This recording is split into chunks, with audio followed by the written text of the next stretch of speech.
The Federal Reserve just raised rates again. These rates are now the highest they've been in the past 22 years.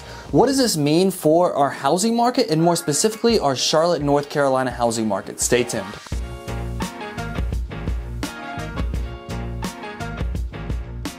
Hi guys, my name is Josh Finigan, team leader with the Finigan Group powered by eXp Realty. Today we'll take a close look at our local Charlotte housing market and really identify how these large economic factors are affecting us here in Charlotte. We'll review the most up-to-date data, stats, and help you identify what's going to happen here moving forward. And if you're a homeowner getting ready to sell, then this is absolutely a video you're going to want to watch. And if you're a home buyer getting ready to get into the market and start searching for a home, you're definitely going to want to watch this video as well. And there's so many articles coming out that don't really give you a full picture. So guys, comment below if you've been tracking either the housing market or our local Charlotte, North Carolina housing market. I'd love to hear from you. The Federal Reserve met in July and decided to raise rates again by 25 basis points after pausing back in June. This brings the Fed fund rate to 5.5, which is the highest it's been since 2001. This action actually surged the mortgage rates above 7% in July. This will further dampen buyers' affordability and affects what they're able to purchase. And on top of that, we're still battling an inventory crunch in the United States and more specifically here in our backyard. And we can easily see that in the data. In July, we saw 1,134 new listings hit the market, which is a 17% decrease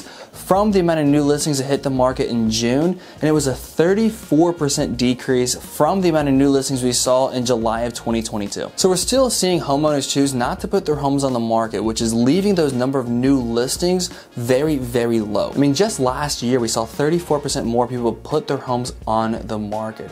So a lot of homeowners are just refusing to make a move. And that's because 80% of mortgage holders in the United States right now have locked in a 30-year fixed rate mortgage of 5% or lower. And a quarter of them have locked in a rate of 3% or less. So a lot of homeowners are just frankly saying, it doesn't make sense for me to move. I've locked in this super low rate, and now if I go make a move, I'll be looking at a 7 or 7.5% rate at the new house. In July, we saw 1,083 homes accept an offer, which was actually a 1% decrease from the number of homes that accepted an offer in June, and an 8% decrease from the amount of homes that accepted an offer in July of last year. Obviously, we're going to have fewer pendings year over year if there's just fewer people putting their homes on the market. There's just going to be less homes that sell, right? But we are continuously seeing the number of new listings outpace the number of pending sales. In July, the number of new listings outpaced the number of pending sales by about 5%, which means our inventory is growing. So even though we are seeing a lot of people decide not to put their home on the market and record low numbers of inventory, we can see those rate hikes really have an effect on our market because there's more and more listings on the market at any given point. And this has been a trend throughout this entire year. And don't get me wrong, it is still a very heavy seller's market. Even though the buyer's affordability has decreased a lot, there's just not that many homes for sale, and it's all about supply versus demand. So we are seeing that inventory increase, but nowhere near the levels we needed to really combat our housing inventory shortage. And throughout the year, we have seen the average sales price continuously increase, right? So home prices are still appreciating because of this. But if we look at the average days on market, the average days on market this year is about 29% higher than the average days on market the same time last year. And one thing we do want to keep our eye on is over the past 30 days, we have seen the number of active listings that have had price drops increase. This could be one of the first signs that's really telling us that the most recent rate hikes is having a little bit of an effect on the buyer searching for a home right now. If you are currently in the market looking for a home, comment below. I'd love to hear from you what your thoughts are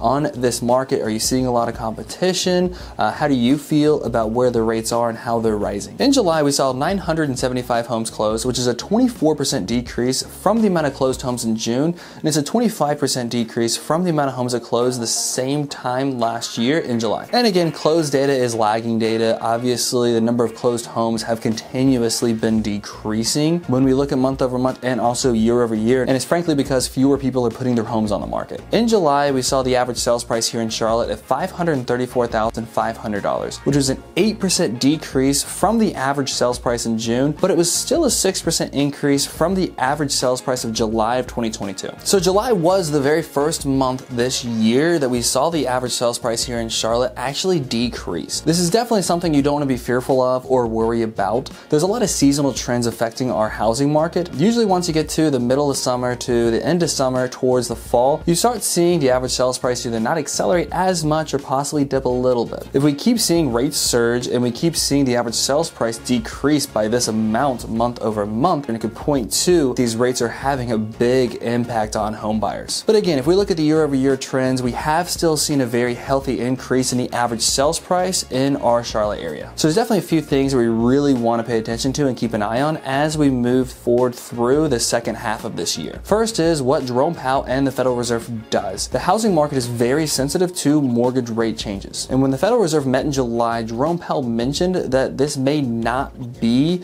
the last rate hike we see in this cycle. They meet again in September, and Jerome Powell left the door open to possibly raising rates again. And so far, our housing market has remained resilient through these hiked rates, and it's because the inventory is so low. So we kind of have a double-edged battle here, right? If the Federal Reserve continues to raise rates, there will be fewer homeowners that actually put their hands up and say, I want to sell and buy another house with a much higher interest rate than they currently have. However, there will always be people looking to make a move. So if you homeowners out there considering to make a move, it really depends on your goals and what you're looking to accomplish. When you purchase another and you're looking to take a mortgage out, you're probably going to have a much higher monthly payment than you're currently used to. But you should still see a lot of success in this housing market because the inventory is very, very low. Just in the past couple months, a lot of our listings have sold in multiple offer scenarios above asking. So it really depends on what you're looking to accomplish. Could you get a lot for your home? Yes. But would you possibly be faced with a higher mortgage rate?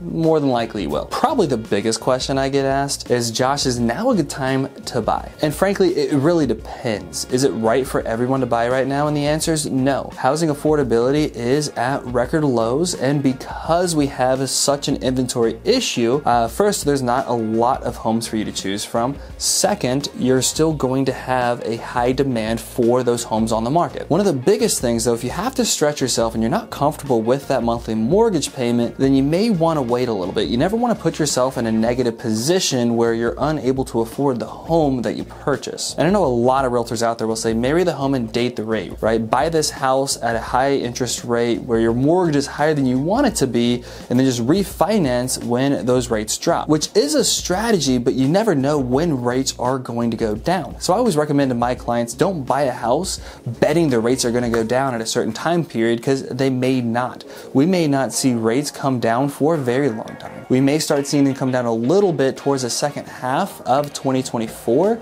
but we may not see them get below 5 for some time. Who knows? So if you're looking for a home right now, you want to make a move and you are comfortable with the mortgage payment, and maybe one day if rates drop, you can definitely refinance and lower that rate, but make sure you're comfortable with the rate as it is now. And I'm the perfect case study. Right now, my wife and I are purchasing a home. We'll be closing in the next month. We know that the rate's high and our mortgage payment is high as well, and we're perfectly fine with that rate. Eventually, if the rates drop, we will refinance, right? But it makes sense for us and our family to make a move, right? We have a growing family, we have a little one on the way, so we need some more space. So it makes sense for us to make that move, and we're comfortable where we are. So I think that's going to be one of the biggest things. Are you comfortable with where rates are today and not betting on where they're going to be in the future? And because inventory is so low, we're probably not going to see this huge housing crash, right?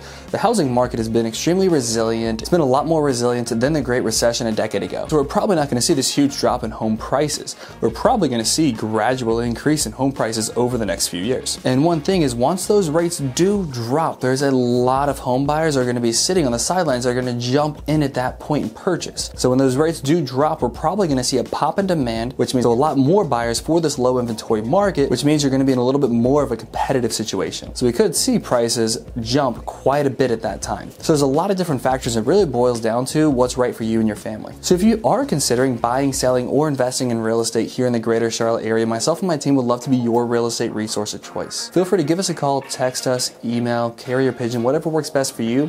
I'd love to sit down with you, discover what you guys are looking to accomplish, and really help you determine if now is the right time for you to make that move. And guys, there's a lot of things happening in our economy and our housing market. If you want to make sure you stay up to date on everything in this local housing market, make sure you click that subscribe button and turn notifications on so you never miss another video. And there'll also be a link in the description below so you can sign up to our newsletter, allowing you to stay 100% up to date on our housing market and everything happening here in the Charlotte area. Thanks for watching, guys. I'll catch you in the next video.